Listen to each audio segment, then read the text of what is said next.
95, 94, Sri GVL Narasimha Rao. Thank you, sir. Question, you have to say question 95. Yeah. Question 94. Right. Sir, statement is laid on the table of the House. Right. Supplementary, Narasimha Rao ji. Sir, the answer given by the Honorable Minister says Tirupati was declared international airport on 12/6/2017, but till date not a single international flight either arrived or left from there. Tirupati is the abode of Lord Balaji, and it's a pilgrimage capital of India, where millions of Hindus from all over the world arrive. So and even under Vande Bharat mission, not a single flight operated.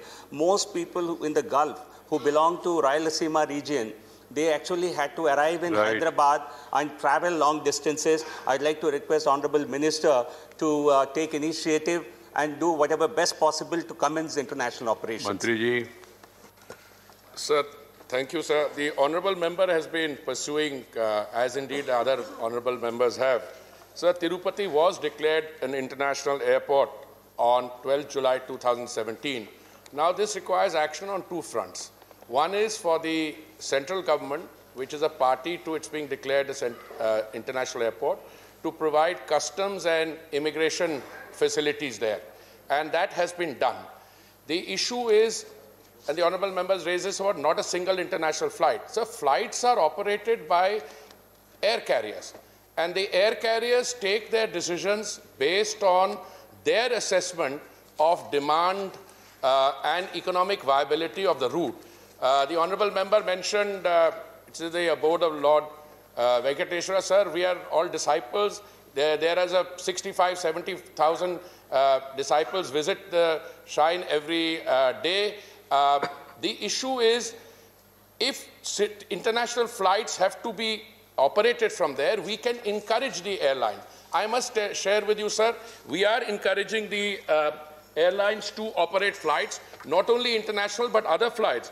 Tirupati is connected to Kolhapur, Hubli, Belgaum, Kalaburgi under the Udan scheme. And other than the one to Kolhapur, all the other Udan schemes are operational.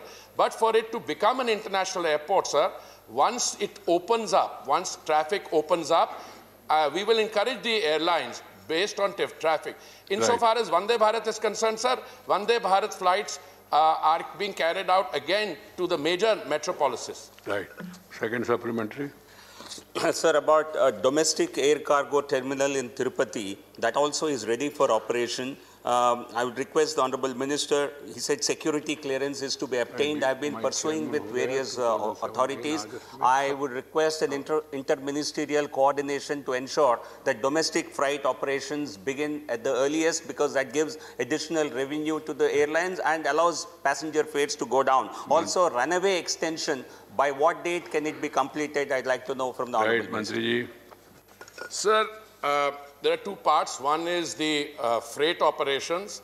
There is work going on, and it is our expectation, not only in Tirupati, but airports all over the south, in Andhra, elsewhere also, we will try and expedite this, both from the point of view of completion of the infrastructure and for the required security clearances. So I'm in touch with the honourable member on that.